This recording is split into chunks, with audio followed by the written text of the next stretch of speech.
50 बड़ी खबरों को। लेकिन दोस्तों, वीडियो को आगे बढ़ने से पहले अगर आप लोगों ने हमारे चैनल को अब तक सब्सक्राइब नहीं किया तो सब्सक्राइब करके नीचे का बेल आइकन को जरूर प्रेस कीजिए।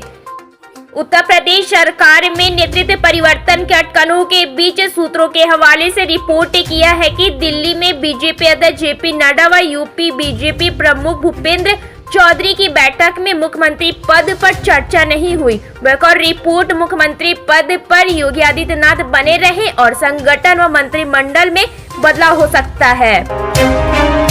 पश्चिम बंगाल में बीजेपी नेता शुभेंदु अधिकारी ने एक कार्यक्रम में कहा कि मैंने राष्ट्रवादी मुसलमानों के बारे में बात की थी और आप सब ने भी कहा था कि सबका साथ सबका विकास। उन्होंने कहा बल्कि अब हम कहेंगे जो हमारे साथ हम उनके साथ सबका विकास बंद करो और अल्पसंख्यक मोर्चे की जरूरत नहीं है। राष्ट्रवादी कांग्रेस पार्टी के अध्यक्ष शरद पवार ने पुणे में कहा कि महाराष्ट्र में ओबीसी मराठा विवाद के लिए सत्ता पक्ष के नेता जिम्मेदार है। प्रदेश में विधानसभा चुनाव को लेकर सरगर्मियां तेज है। बीजेपी इस चुनाव में कोई कसर छोड़ना नहीं चाह रही। लखनऊ में सीएम योगी के नेतृत्व में पार्टी की बैठक हुई जिनमें कई महत्वपूर्ण निर्णय लिया गया। लोकसभा चुनाव और विधानसभा उपचुनाव निपटाने के बाद हिमाचल प्रदेश के मुख्यमंत्री सुखविंदर सिंह सुक्खू दिल्ली दौरे पर है। यहाँ उनके साथ सरकार में लोक निर्माण मंत्री विक्रमादित्य सिंह भी दिल्ली पहुँचे हैं। लोकसभा चुनाव से पहले प्रधानमंत्री नरेंद्र मोदी ने सभी केंद्रीय मंत्रालयों और विभागों को अगली सरकार के लिए 100 दिवस एजेंडा तैयार करने का निर्देश दिया था। इस कड़ी में एक दिन पहले केंद्रीय सचिव ने भी सभी सचिवों को पत्र भी लिखा था।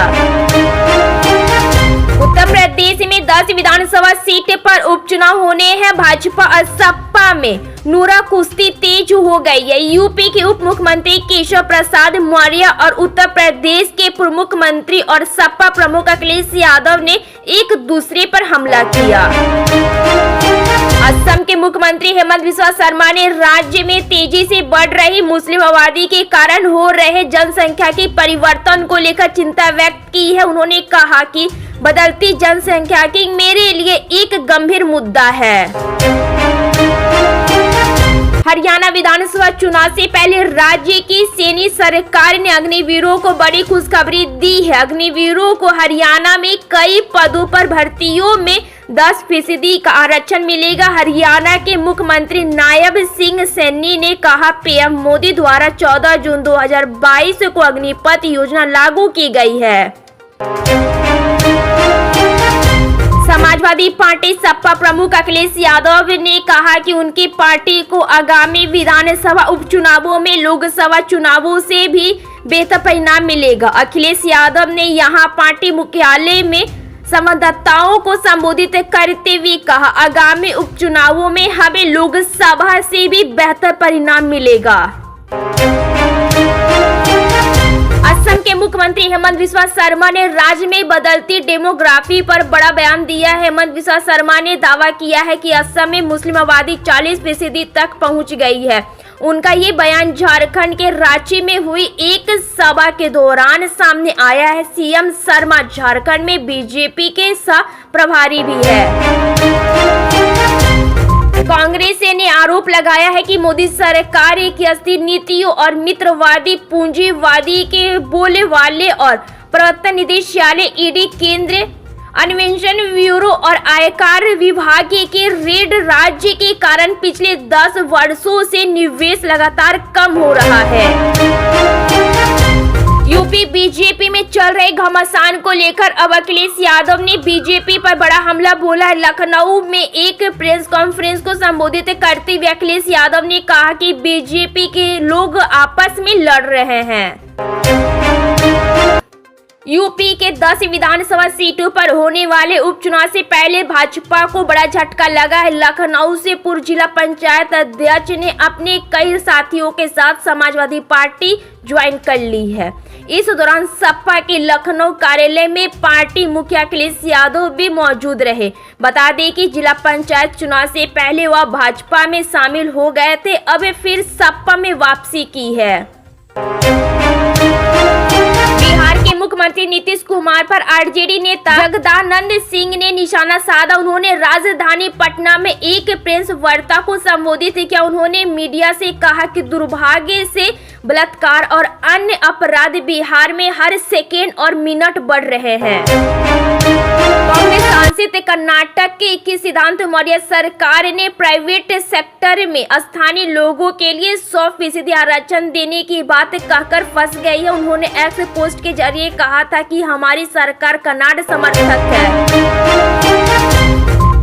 महाराष्ट्र विधानसभा परिषद चुनाव में क्रॉस वोटिंग करने वाले विधायकों के खिलाफ कांग्रेस एक्शन की तैयारी कर रही है। प्रदेश के प्रभारी ने स्थानीय नेतृत्व से बात करके रिपोर्ट ली है, जिसे संगठन महासचिव केसी वेणुगोपाल को सौंप दिया गया।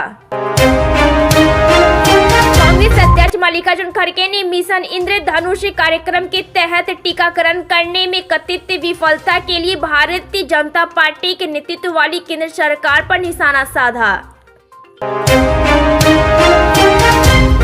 कोर्ट ने सीबीआई मामले में सीएम अरविंद केजरीवाल की न्यायिक हिरासत 25 जुलाई तक बढ़ा दी है। बता दें कि सुप्रीम कोर्ट ने आज ही सीएम अरविंद केजरीवाल को कथित आबकारी नीति घोटाले से जुड़े मनी लॉन्ड्रिंग मामले में अंतिम जमानत दी थी।